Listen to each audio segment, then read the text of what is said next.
for a decadent and a moist black cake that you can make for absolutely any occasion? Well, you've come to the right place. So stick around and I'll show you exactly how to make this black cake for yourself.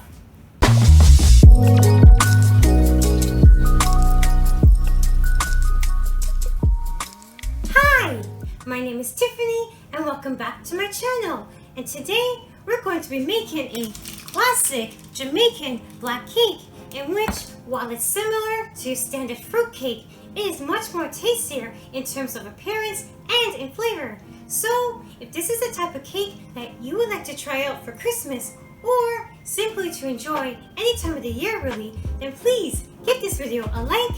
And if you are new here and you're enjoying the content that you are seeing here so far, then please hit that subscribe button and ring that notification bell to be notified whenever I make a new baking tutorial or a short. I make new baking content every week, and my content is suitable for beginners and experienced bakers alike. So if that sounds like you, and you don't mind a little bit of self-deprecating humor sprinkled here and there from time to time, then why don't you stick around for a little bit and make yourselves comfortable. And who knows, you might actually learn something new from me too while you're at it. So basically, a Jamaican black cake is essentially a fruit cake which features fruits in it which has been soaked in some alcohol for months or even years in advance. And while it's traditionally served at around Christmas time, you could also enjoy it at weddings or baby showers or birthday parties or even at a barbecue. And while this cake is traditionally served plain, you can also add a layer of royal icing on top to help make this cake extra special and festive.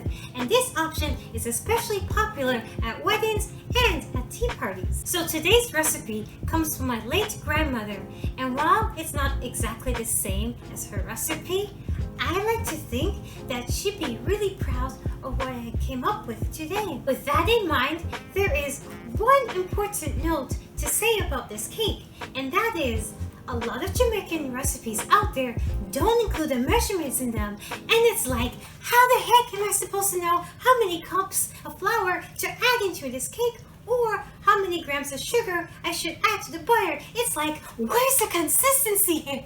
Like, that was one of my biggest pet peeves when I was learning how to make this cake, and so I started to keep track of the measurements that I was putting into the cake, and I've been making the same recipe for 3 years now, and it's been giving me a consistently perfect cake every time I make it. With that being said, the measurements included in this video are just guidelines, and so should your cake be a little too runny, even after adding in the correct amount of flour, simply add in a touch more flour to your cake until it's at the right consistency. And if you want more or less alcohol to your cake, then feel free to adjust to your liking.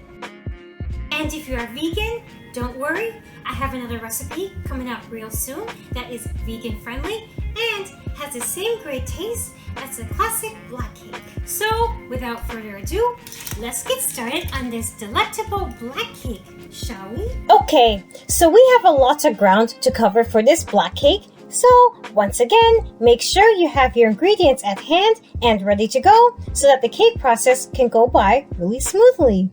But first things first, let's just savor in this wonderful scent of infused fruits that has been sitting in the alcohol for over a year now. Like, just really come and smell this thing.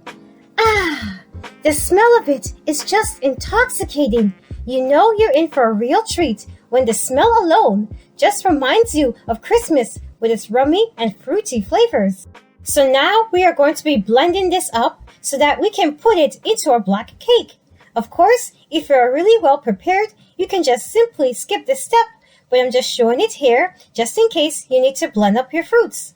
Place the soaked fruits into a large blender and add some extra wine and rum to the blender to really help these fruits blend properly. Puree the fruits on high speed until the mixture is nice and smooth and you no longer have any large pieces in the mixture. You may have to work in batches at a time, especially if you have a smaller blender or if you have one that isn't as powerful. And once all of your fruits have been blended up, add the pureed fruit back into the jar, and if there's any space, feel free to add any additional liquor to the fruits to help it last longer. But even if you don't, these fruits should still be okay to go since they still have plenty of alcohol in it to really help preserve the flavor. Set aside for now, and let's get started on the cake. So, to an extra large bowl. Yes, I do mean extra large here, like literally the biggest bowl that you can find. Add in 1 whole pound or 454 grams of unsalted butter that is extra soft. So, unlike most recipes that simply calls for room temperature butter, this has to sit out overnight so that the butter is extra soft and the cake can get the best texture. We are also adding in 1 pound or 454 grams of packed dark brown sugar. Again, the darkest that you can find here. So, in cup measurements, that's just over 2 cups of packed sugar. And then we are adding in the zest of 2 oranges, 2 lemons, and 4 limes, or maybe even 5 limes if they are extra small. And then we cream it all together on medium-high speed for about 5 minutes or until the butter is really light and fluffy. Then we are going to be preparing our eggs since these have to be carefully added into the cake. So, to a medium-sized bowl, add in 9 large eggs, which again is equal to about a pound's worth of eggs. And we are carefully going to be cracking it into the bowl one at a time so that the yolks don't break. Of course, if you are going to be whisking this up later on, then it really doesn't matter if the yolks break or not, now does it? But honestly, I prefer to do it this way since it's much more easier for me to carefully add the eggs in. But once again, to each their own. And because we're using a large amount of eggs, and also because this is an extra special cake, we are going to be adding in some zest to the eggs so that the cake doesn't taste raw, and it also adds some extra flavor to it as well. So, to the eggs, add in the zest of 2 oranges, 2 lemons, and 2 to 3 limes, depending on the size of the limes. And again, feel free to whisk it here if you want, but I just choose not to. And then, one at a time, we are going to be adding in the eggs and mixing it in until it's fully incorporated before adding in more eggs. And make sure to scrape the sides of the bowl every so often so that the eggs can properly be mixed into the butter and there's less chance of separation or curdling. Continue this delicate process of adding and mixing your eggs until all of your eggs have been incorporated. So, depending on whether or not you whisk your eggs, this may take anywhere from 4 to 9 additions. And despite the eggs also being at room temperature, like the butter may still curdle up a bit, but that's okay. Because of the large amount of eggs that we've just added in, it's bound to do that occasionally. But rest assured, your cake isn't ruined. This is what's expected from time to time. Then add in the juice of half an orange, or about 3 to 4 tablespoons of orange juice, and 1 to 2 tablespoons of lime juice. Next, we are adding in 1.5 tablespoons of vanilla extract, preferably artificial vanilla, since this is one of the flavors that gives it that signature rum cake taste.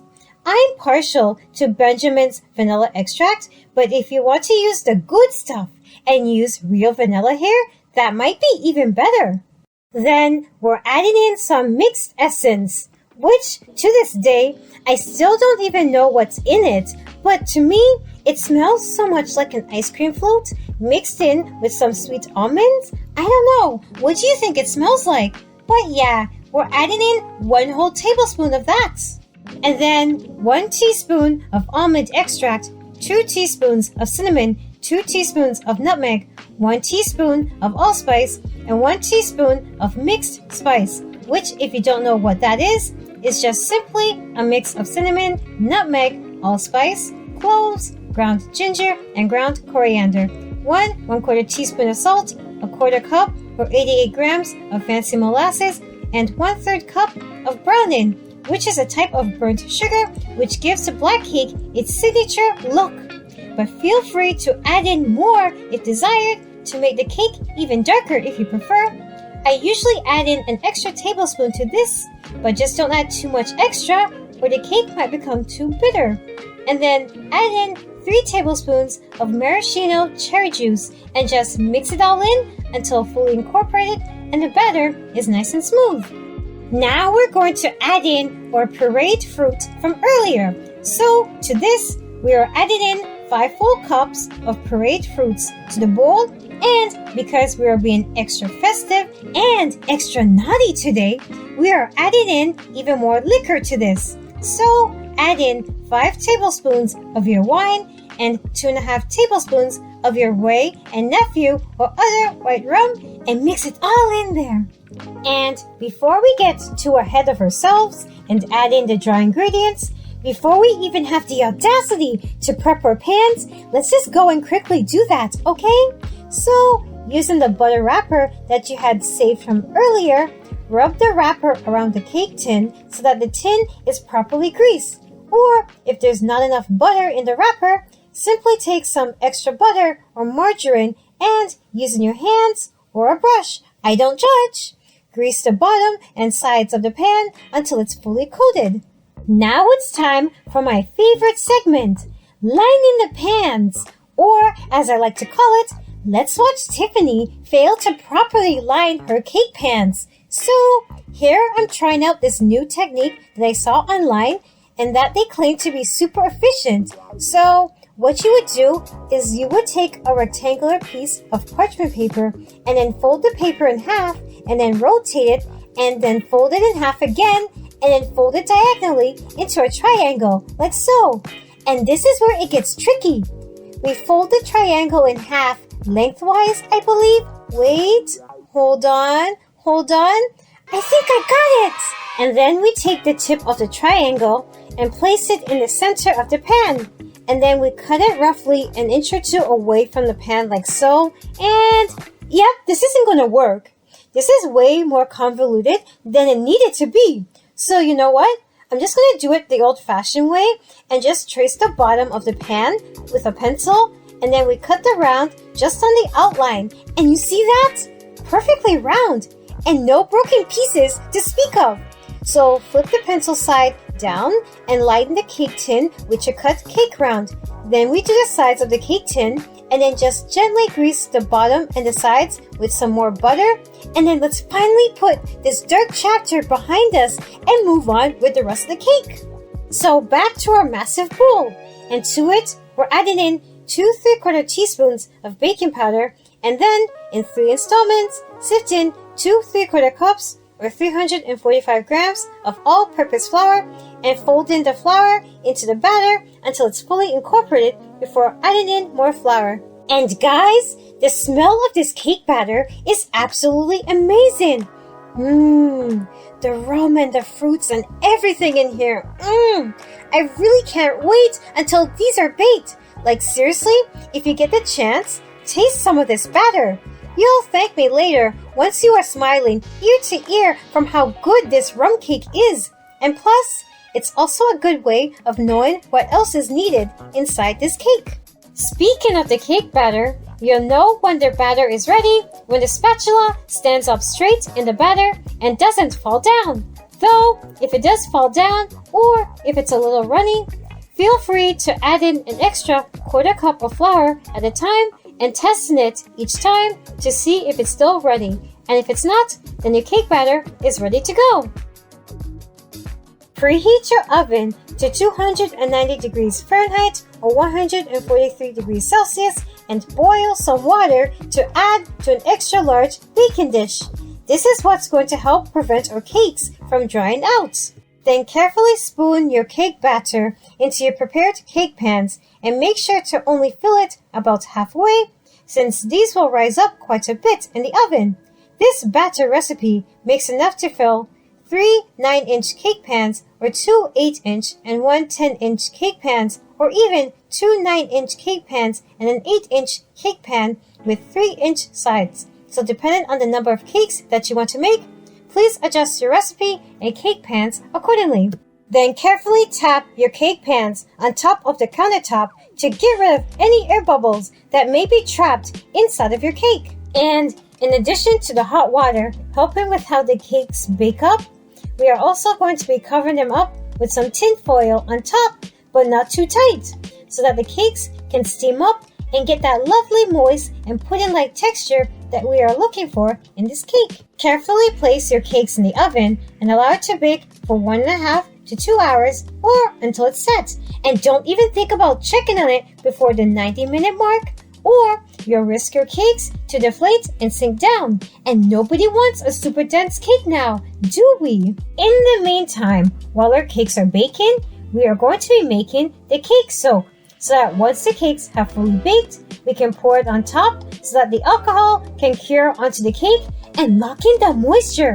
And let's be real here, it's an extra excuse to add even more alcohol to the cake. So, to a large jar, add in 3/4 cups or 180 milliliters of your wine of choice and 6 tablespoons or 90 milliliters of Wray & Nephew or other white rum and 3 tablespoons of maraschino cherry juice, and give it a good shake.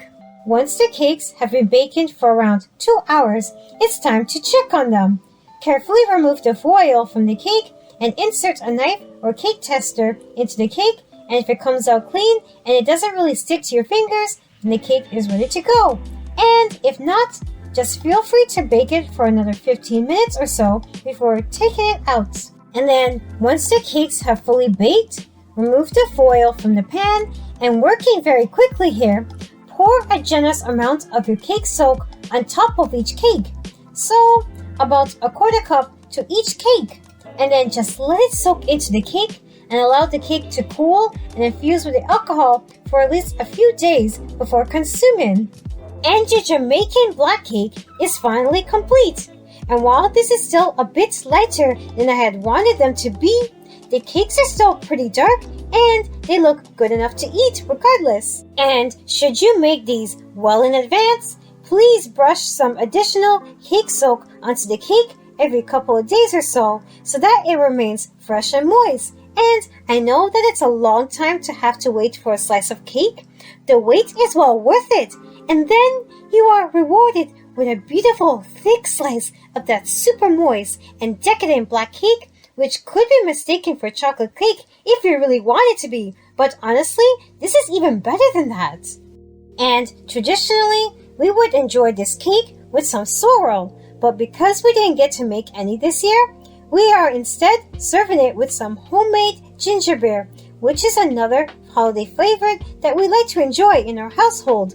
I really hope that you enjoyed this black cake, you guys. And if you do end up a little drunk after eating a single slice of this cake, I wouldn't blame you. This cake is simply amazing, and the hangover from this delicious cake is well worth it. And there you have it, classic Jamaican black cake. Simple in appearance, but full of fruity and rummy flavors throughout. This is a quintessential Christmas cake that is sure to be a showstopper at your next holiday gathering, or any time of the year really. So as you can see here, my family has started to dig into this cake, and it has been calling my name for some time now. So I'm actually going to have a slice of this.